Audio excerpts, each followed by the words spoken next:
Please, I am into a marriage that every day I'm going to work and my husband doing nothing. How they're smoking, drinking, and when you speak and it will stun, beating, reckless beating onto your head. And what am I going to do about it to change? Okay, so she's married to a man who drinks, who doesn't go to work, Yes. smokes and beat her up. What Yeah. should she do? What leads to the beating? I want us to be real. Most of us women, our mouths are sharper than razor. This man is already down and out, and then you want to stamp on him. He would react, and the reaction would be blows. A man that is at home, not going to work. Was he working before? If he was, what led to his staying at home? Did he lose his job? Or you married him knowing he was a layabout? You see, that marriage is not easy. I'm not beating you down, my sister. I was in an abusive marriage, but I was the agent of that abuse. Because my mouth was very sharp. My husband was a military man. You can imagine a man in the office who is a senior officer who controls men. When he says a word, they all say, aye, sir. And then you are talking to him as if it's nothing. He cannot tolerate that. So I want us to go to the beginning. Examine yourself. What do I say to him before he begins to beat me? Should I change the tactics that I use in addressing him? If you married him a smoker, a drinker, you know what comes for, drinking. Because when you drink, you lose your senses.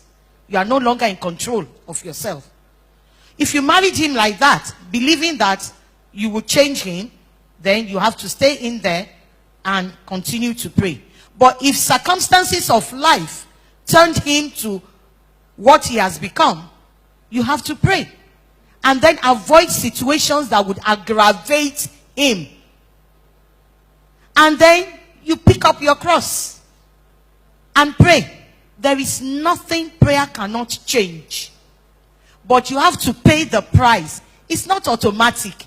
You can't go to work and cook for him, or you refuse to cook for him, or when you cook and he's eating, you are telling him you sat down there the whole day, you didn't do anything. Now you are eating. See your mouth so you can eat. How much money did you bring for you to eat? Oh, you want to eat pala, you want to eat fresh fish. When your money can't buy okoeko, and you expect that man to keep quiet. Sometimes we are the architects of our problem in these marriages. But like my sister said, if that is not the situation, you have examined yourself. And in all honesty, you found out that you have not in any way made this man to beat you. And the beating is getting to a dangerous level. You need to step out of that marriage for a season. But I don't want to say I can bet on it. If you find yourself in that situation as women, we will not be the lamb.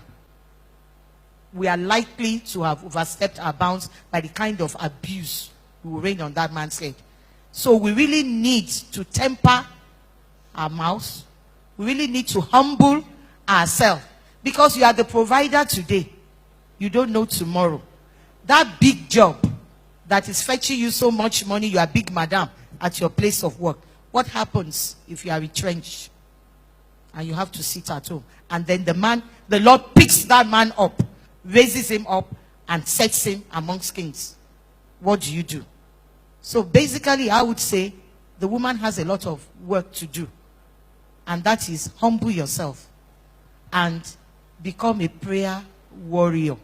Because there is nothing God cannot do.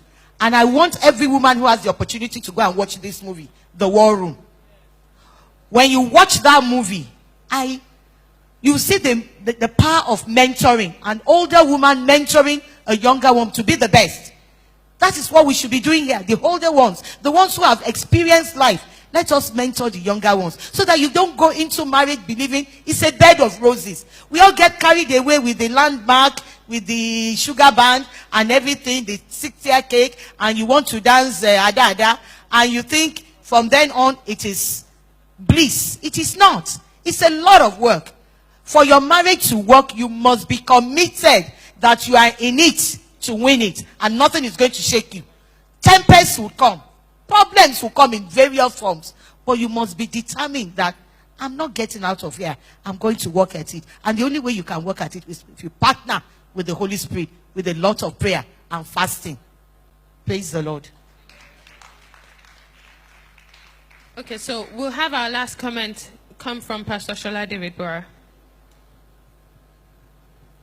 I think Pastor Roti really made the point I was going to make, about just making sure you're not the one that is making the situation worse.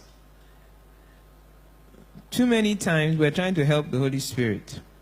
And the point I made earlier about who are your eyes on?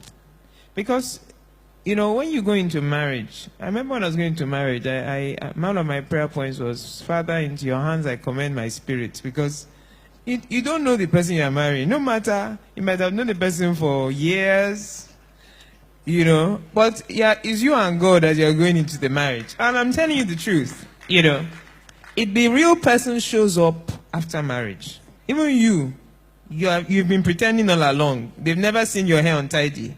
You're always well behaved. The real you, shows up after the marriage, And it's so important that, one, our eyes are on the Lord for all our needs, honestly. I remember listening to an interview that Michelle Obama had. I just stumbled on it on CNN. And she was talking about how her marriage was getting very rocky. When the husband decided to be a politician, he would disappear on Sunday night and come back on Friday. She alone with 2 young children, And things were so bad, he was about to break up. And she told herself that, okay, what are my needs? She said she looked at herself in the mirror. What are my needs? Okay, I need somebody to help me with this. I need somebody to help me with this.